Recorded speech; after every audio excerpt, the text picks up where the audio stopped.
Pierre Péchou, je vous retrouve une nouvelle fois au micro de Vers d'autres cieux, bienvenue. Bonjour Oscar, chers auditeurs, bonjour. Merci de nous rejoindre une nouvelle fois pour cette émission Vers d'autres cieux. Vous êtes conférencier, pasteur, chroniqueur radio et vous nous invitez à nous arrêter sur des textes que vous choisissez dans la Bible. Aujourd'hui, vous nous proposez de prendre un passage qui se trouve dans l'évangile de Jean au chapitre 16 et au verset 33 et je vous propose donc d'en faire la lecture. C'est Jésus qui parle, je vous ai parlé ainsi pour que vous ayez la paix en moi. Dans le monde, vous connaissez la détresse, mais courage, moi j'ai vaincu le monde. Donc oui, c'est Jésus-Christ qui parle ici. De quelles paroles s'agit-il ? Il fait référence à des paroles qu'il a prononcées auparavant. De quoi s'agit-il, Pierre Péchou ? C'est un peu frustrant de ne pas savoir. Et c'est difficile aussi de comprendre effectivement ce verset, parce qu'on n'a pas ces fameuses paroles que Jésus a pu prononcer. Alors c'est pas juste un discours de quelques minutes qui aurait eu lieu avant.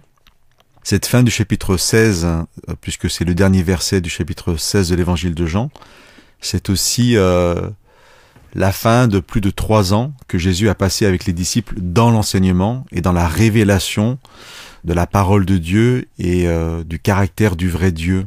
La Bible nous dit que Jésus est venu pour nous réconcilier avec Dieu. Donc, le « je vous ai parlé » peut aussi être entendu comme la conclusion de ces 3 ans d'enseignement. C'est donc une invitation pour nos auditeurs à connaître ces paroles de Jésus, ces enseignements, et à les connaître en lisant les évangiles que nous trouvons dans le Nouveau Testament, dans la Bible. Assuré de la victoire, c'était le thème d'une de vos émissions précédentes. Ici, Jésus-Christ, dans ce texte, rappelle encore qu'il a vaincu le monde. Il est nécessaire de rappeler à chaque fois cette victoire. Et d'ailleurs, de quelle victoire s'agit-il ? Il est nécessaire de la rappeler parce que dans notre quotidien, dans notre vie de tous les jours, on n'a pas l'impression peut-être tout le temps d'être victorieux. D'ailleurs, si nous sommes attentifs à ce verset, Jésus dit « Dans le monde, vous connaissez la détresse » et puis après donc « Courage, moi j'ai vaincu le monde ». Un auditeur attentif pourrait trouver cela un peu contradictoire. Exactement, oui. S'il y a victoire, pourquoi y a-t-il encore détresse ? Si on prend la détresse comme étant justement liée à une défaite. Mais de quelle victoire s'agit-il, Pierre Péchou ? Alors voilà, la question est importante, vous avez raison de me la rappeler. C'est toujours dans la Bible des victoires personnelles intérieures en fait. Jésus n'est pas venu pour faire la révolution sociale ou politique. D'ailleurs, c'est ce que les Juifs de l'époque attendent. On sait que la Judée est envahie par les Romains et on attend du Messie une victoire politique. Et c'est pas du tout ce que Jésus apporte.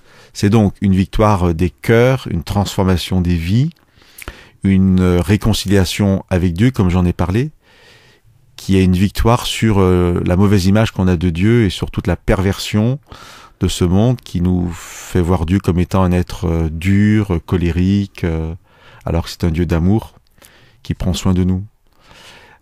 Plus précisément, Jésus va venir vivre comme un simple homme sans jamais commettre les erreurs que nous commettons. La Bible dira sans jamais pécher, c'est-à-dire sans jamais faire de mal. Et Jésus est par là un exemple. Donc c'est une victoire sur le mal ? C'est une victoire sur le mal. Et le cadeau extraordinaire que Jésus nous fait, c'est qu'il est prêt à nous donner sa victoire. On peut aujourd'hui être dans des combats personnels et chercher, et ça peut sembler louable, chercher à être victorieux de ces combats. Mais le beau message de l'Évangile, c'est aussi Jésus qui nous dit « Moi, j'ai eu cette victoire, j'ai vaincu le monde et je suis prêt à vous offrir cette victoire. Courage dans la détresse parce que vous pouvez être victorieux grâce à moi. » Donc c'est un encouragement à aborder peut-être notre vie de tous les jours différemment parce que nous obtenons l'assurance par ces paroles de Jésus que nous ne sommes pas abandonnés à notre sort, mais que cette victoire que Jésus a obtenue en venant vivre parmi nous, il nous l'offre. Et pour revenir sur le début de notre échange, je réitère cette invitation aux auditeurs à entendre ces paroles de Jésus à travers la lecture des évangiles.